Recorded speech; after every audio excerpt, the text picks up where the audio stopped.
अब हिंदी और अंग्रेजी पर राजनीति हो रही है। एक तरफ आपको गृह मंत्री अमित शाह दिखाई दे रहे हैं और दूसरी तरफ आपको राहुल गांधी दिखाई दे रहे हैं। आज हिंदी अंग्रेजी पर बात क्यों कर रहा हूं, चलिए आपको विस्तार से बता देता हूं। कई दरवाजों पर लिखा होता है कि पुश या पुल, लिखा होता है कि नहीं। हिंदी में इसका मतलब होता है धकेलें या खींचें।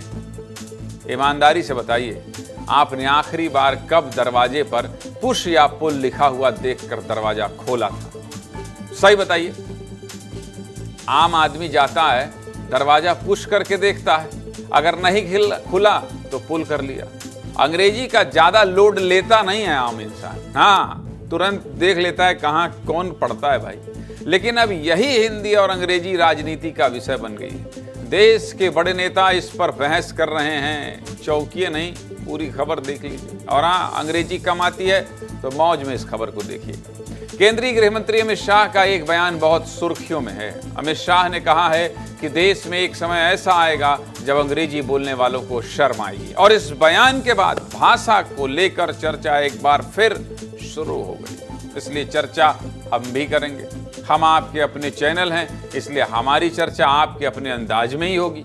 भाषा को लेकर जो समस्या रोजाना जीवन में आती है उसको लेकर चर्चा करेंगे, सारी चर्चा करेंगे। लेकिन आप सबसे पहले केंद्रीय गृह मंत्री अमित शाह के बयान को सुनिए, जो उन्होंने अंग्रेजी को लेकर शुद्ध हिंदी में दिया। सुनिए। हिंदी के प्रति चिंता व्यक्त की, हिंदी की पूरी यात्रा का बहुत अच्छे से वर्णन किया, मगर मैं थोड़ा उनसे असहमत हूं। कोई संकट नहीं है, मेरी बात ध्यान से सुनना। हम सब के जीवन में इस देश में अंग्रेजी बोलने वालों को शर्म आएगी, ऐसा समाज का निर्माण अब दूर नहीं।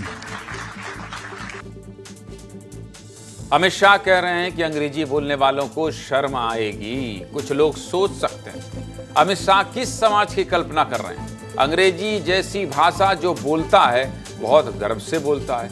कुछ लोगों को बहुत घमंड होता है कि अरे हमें तो अंग्रेजी आती है।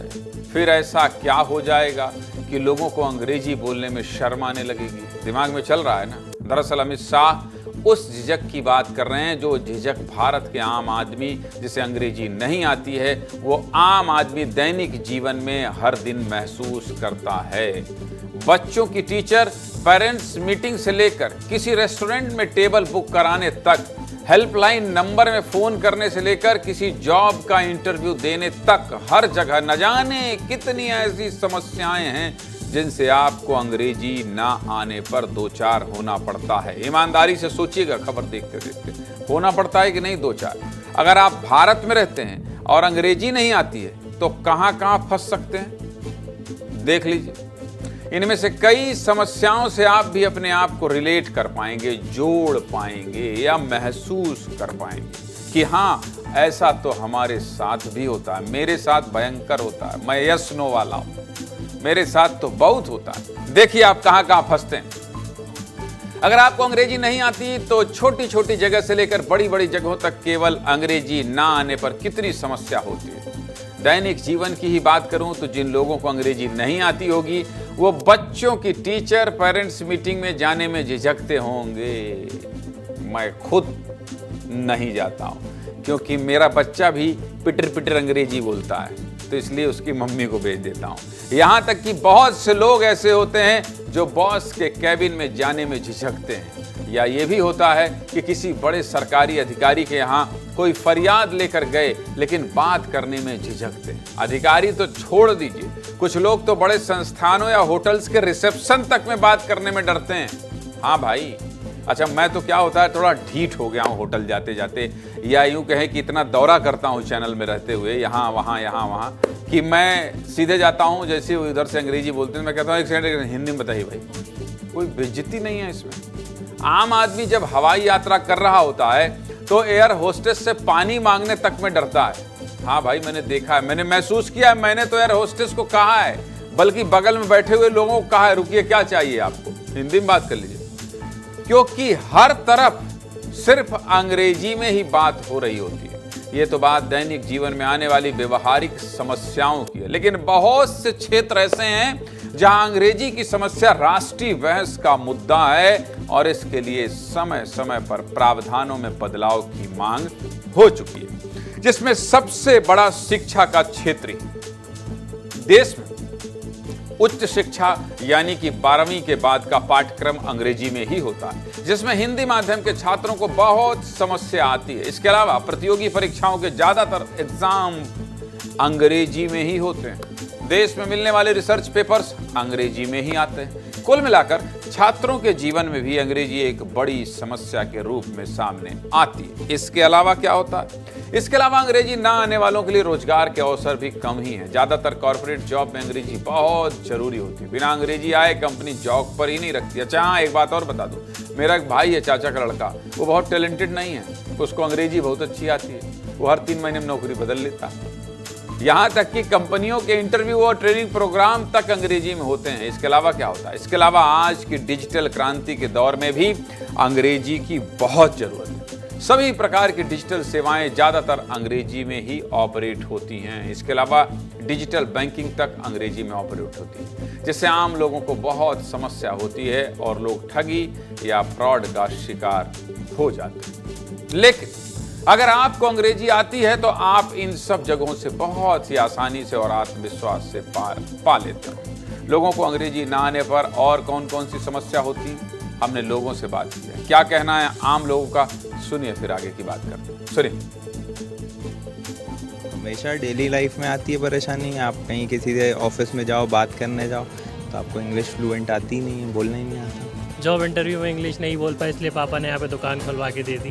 कोर्ट में आप जाते हैं तो कोर्ट में हियरिंग भी इंग्लिश में ही होती है। वो जिसका केस है उसको कुछ पता ही नहीं चल पाता कि ये क्या बोल रहे हैं और क्या बात कर रहे हैं, अगर वो कम पढ़ा लिखा है।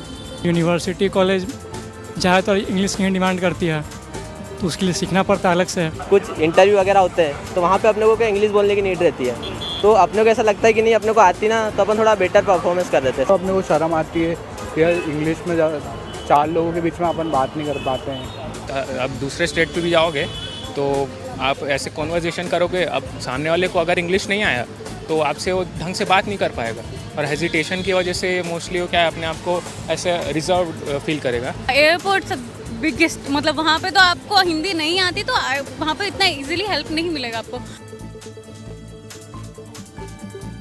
लोग ठीक ही तो कह रहे हैं, ये समस्याएं आती हैं, लेकिन इस समस्या पर, अमित शाह के इस बयान पर राहुल गांधी ने पलटवार करके नई बहस को जन्म दे दिया है। अमित शाह की इस अंग्रेजी वाली बात का जवाब राहुल गांधी ने एक्स पर पोस्ट करके दिया। राहुल गांधी ने लिखा है कि अंग्रेजी बांध नहीं पुल है, अंग्रेजी शर्म नहीं शक्ति है, अंग्रेजी जंजीर नहीं जंजीरें तोड़ने का औजार है। अंग्रेजी की इतनी तारीफ करने के बाद राहुल गांधी बीजेपी और आरएसएस पर निशाना साधते हैं। राहुल गांधी ने लिखा है कि बीजेपी आरएसएस नहीं चाहते हैं कि भारत का गरीब बच्चा अंग्रेजी सीखे, क्योंकि वो नहीं चाहते हैं कि आप सवाल पूछें, आगे बढ़ें, बराबरी करें। अब राहुल गांधी के इन तेवरों को देखकर तो यही लगता है कि बात हिंदी और अंग्रेजी की लड़ाई यही नहीं रुकेगी भाई साहब, बहुत दूर तक जाएगी। मुझे लगता है संसद तक पहुंचेगी और 2029 तक भी जा सकती है। इसलिए सीधे मुद्दे की बात क्या है? सीधे मुद्दे की बात यह है कि आपको अंग्रेजी आती है तो अच्छी बात है, और नहीं आती है तो कोई बुरी बात भी नहीं है। आपको हिंदी आती है तो उसमें ही दिल खोल कर बात करिए, मजे में रहिए, कोई बेइज्जती महसूस मत कीजिए। अंग्रेजी भी सीखिए, और हमारे देश में तो कहावत ही कही गई है कि कोस कोस पर बदले पानी, 4 कोस पर वाणी।